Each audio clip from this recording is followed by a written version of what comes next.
So yeah my friend ఇప్పటికీ surgery చేయించుకోవాలా, అలా నడిపేస్తా ఉన్నాడు రోడ్ ట్రిప్లు అవి ఇవి చేసుకుంటూ. But I really wanted to know ma'am, what is the age group hernia రావడానికి, and what are the symptoms, దాన్ని ఎలా కనిపెట్టాలి, and finally what is the best possible way to treat it? ఈ హర్నియా ఎవరికైనా రావచ్చు, ఏ ఏజ్ గ్రూప్లోనైనా రావచ్చు. And తెలిసేది ఎలాగంటే ఒక ఉబ్బు, స్వెల్లింగ్ బొడ్డు దగ్గర కానీ గ్రాయిన్ దగ్గర కానీ, ఆర్ మీకు ఏదైనా సర్జరీ అయ్యింది, ఆ సర్జికల్ స్కార్ మీద ఒక స్వెల్లింగ్ కనిపిస్తుంది.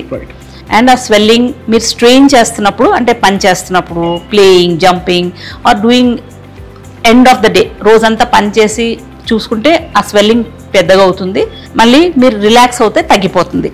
That is the initial part. But కొన్ని ఇయర్స్కి ఆ స్వెల్లింగ్ ఇంకా అలా బయటకు ఉండిపోతుంది. So a lump on the abdomen or groin is a hernia unless proven otherwise. And diagnosis ఇప్పుడు మనకి, but it is a clinical diagnosis. So doctor చూసి చెప్పాలి ఇది హర్నియా అని. బట్ నౌ మనకి రేడియాలజీ, అల్ట్రాసౌండ్ ఇవన్నీ ఉన్నాయి. సో అవి మీకు చేస్తే మీకు confirm this is a hernia. And hernia is a surgical disease.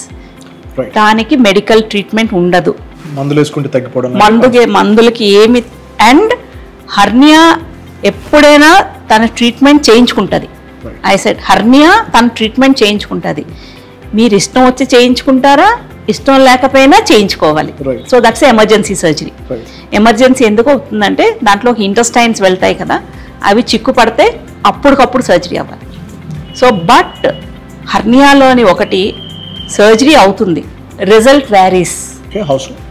Result varies because you have to ఆ వీక్ మసిల్స్కి మనం మళ్ళీ రిపేర్ చేసి దానికి రీఇన్ఫోర్స్ చేస్తాం. సో అది technique. That is a skill, individual surgical skill which few people develop. So మీరు ఎక్కడో ఒక దగ్గర ఎమర్జెన్సీలో వెళ్ళి ఏదో ఒక hernia surgery, you will end up with a recurrence. Means it is going to come back. So the difference is there in diagnosing, treating, and giving a best result. Like, comment and subscribe for more health updates.